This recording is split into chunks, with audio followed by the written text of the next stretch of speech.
Depuis le début de son second mandat, Emmanuel Macron navigue en eau agitée. Les réformes des retraites, les polémiques, à l'instar de l'affaire Marlène Schiappa, ainsi que la tragédie de Nahel, jeune adolescent emporté lors d'un contrôle policier, ont fait de ce président de la République un protagoniste au cœur de péripéties multiples. Ce climat de crise a profondément marqué le chef de l'État, l'amenant à faire un choix des plus inhabituels. Le mari de Brigitte Macron a décidé de différer son traditionnel bilan des 100 jours prévu autour du 14 juillet. Lors du sommet de l'OTAN à Vilnius, Emmanuel Macron a toutefois tenu à apaiser les attentes. « J'ai dit que je ferai un point autour du 14 juillet. Donc, je vous rassure, je ferai un point autour du 14 juillet. Mais je ne vous en ai donné ni la date, ni la forme. Je vous la donnerai en temps voulu », a-t-il affirmé avec assurance. Emmanuel Macron @Gonzalo Fuentes Emmanuel Macron, face aux huées de la foule ce vendredi 14 juillet 2023, Emmanuel Macron a été confronté une fois de plus à la réalité de son impopularité.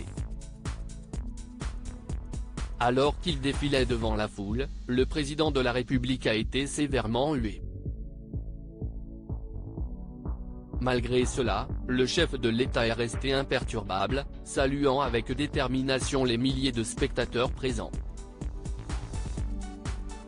Parmi les voix discordantes s'élevant de la foule, les appels à sa démission résonnaient avec force. « Macron démission ». Une revendication qui ne lui est pas étrangère, mais Emmanuel Macron semble résolu à ne pas prêter une oreille attentive à ses détracteurs. « Je ne vais pas démissionner, je vous rassure », avait-il affirmé lors d'un déplacement à Ganges le 20 avril dernier. Le message est on ne peut plus clair. Malgré les critiques et les oppositions qui jalonnent son mandat, Emmanuel Macron fait preuve d'une détermination affirmée. Il semble bien décidé à ne pas se laisser influencer par les appels à la démission. Une posture qui ne manque pas de susciter des débats passionnés au sein de la société. Si en cette journée mémorable du 14 juillet, Emmanuel Macron a eu droit à des huées, il y a quelques semaines, il a suscité l'indignation. Malgré les émeutes post-mortem de Nahel, le président de la République a été aperçu au concert d'Elton John. Brigitte et Emmanuel Macron au cœur d'une vive polémique le mercredi 28 juin, Brigitte et Emmanuel Macron ont été repérés lors du concert d'Elton John à l'Accor Arena.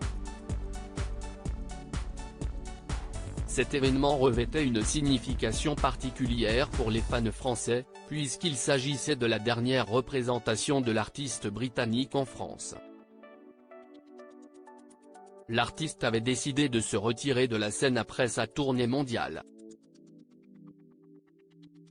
Le couple présidentiel souhaitait participer à ce moment unique. D'ailleurs, il existe une vidéo les capturant en train de se laisser emporter par les grands succès d'Elton John. Cette séquence s'est rapidement répandue sur la toile, provoquant une vague d'indignation parmi les internautes. Sur Twitter, les commentaires se sont multipliés, pas de souci pour lui, ni dépression contrairement au peuple qui en arrive à la violence inouïe en cassant et pillant tous les magasins et bâtiments publics, il faut arrêter vite, monsieur Macron ou encore, il s'en fout carrément vous avez compris ? Cependant, le couple Macron n'a pas fait l'objet que de critiques négatives. Certains ont pris leur défense, arguant qu'il avait le droit de se divertir comme tout être humain. En mode, il aurait dû être au milieu des incendies ? S'interrogeait l'un, tandis qu'un autre soulignait, il fait un peu ce qu'il veut, non ?